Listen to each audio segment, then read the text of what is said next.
Saudara, majunya negara ini tidak mungkin terjadi tanpa pejuang-pejuang terdahulu, tidak kira tentera darat, laut maupun udara, semuanya sanggup berkorban nyawa demi sebuah kemerdekaan. Ikuti laporan khas wartawan Marlia Zakaria, antaranya menjejak veteran tentera yang cukup berjasa pada negara satu ketika dahulu.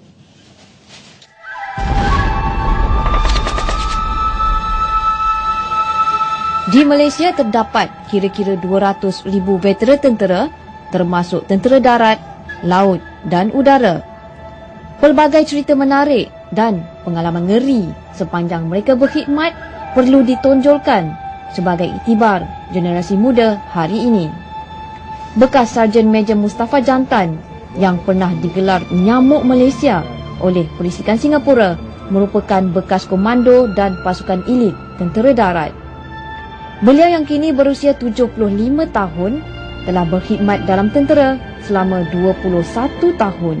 Sebelum saya masuk tentera, saya bercita-cita saya akan balas dendam di atas kematian kawan saya, kawan sekampung saya dan kawan yang sama guru dengan saya dibunuh oleh komunis depan mata saya.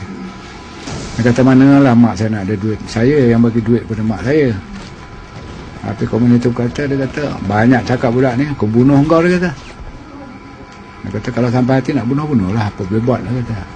Memang masa soal jawab tu dia dah ikat dah. Dia ikat, dia sekali buang tempat lain. Dia ikat, lepas tu dia tangkupkan. Saya masih terikat di situ lagi, tapi saya berdiri. Dia tangkupkan, dia ambil batu, empuk kepala. Pada mulanya beliau bertugas sebagai guru, tetapi akhirnya mengambil keputusan menyertai bidang ketenteraan dan akhirnya terpilih mengikuti latihan komando di bawah kelolaan jurulatih British bersama 100 yang lain. Dilatih menggunakan pelbagai jenis alatan, termasuk senjata berbentuk pisau yang dipanggil digger. Kami hanya cikam, kalau saya tunjukkan cikam dia cara dia, itu dia. Di sini dia akan masuk terus pergi ke jantung. Dan kita punya merih ni akan pecah. Kalau pecah, jantung dah kena, makanan yang ada kita makan yang masih belum dihazamkan, dia akan menyembur keluar. Dan dia tidak akan cakap lagi. Sebagai wira sejati, sudah tentu semangat keperwiraan itu masih menebal hingga ke akhir hayat. Walaupun sudah di mamah usia, beliau masih ligat menyertai pelbagai aktiviti ketenteraan, termasuk acara perbarisan. Malah beliau sering diminta untuk mengetuai acara tersebut. Walaupun uniform ini telah digunakan 31 tahun yang lalu, namun ianya masih kelihatan baru. Ini membuktikan semangat pejuang negara ini masih tetap utuh. Rakan seperjuangan Mustafa Jaafar juga turut berkongsi perasaan yang sama. Semangat tu masih ada, tak lupa apa-apa masih.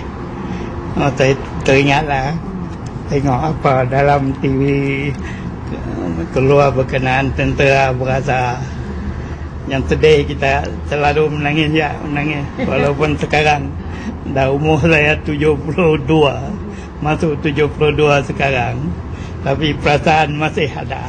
Sebagai timbalan dan juga merangkap perkuat latih, jadi saya terangkan semangat perjuangan sebagai bagaimana untuk mempertahankan negara kepada generasi muda supaya meyakinkan, sebab negara kita tanggungjawab kita.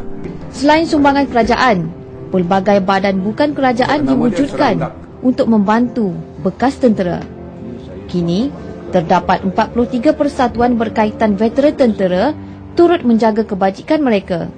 Inilah antara bukti jasa mereka dihargai. Jika kita mempunyai masalah, kita terus membuat satu laporan ataupun mengaduh kepada persatuan yang ada, di mana tak kira persatuan veteran tentera, mana-mana persatuan, untuk memberitahu yang dia bermasalah supaya senang kita dekati mereka dan kita dapat menyelesaikan apa yang mereka nak.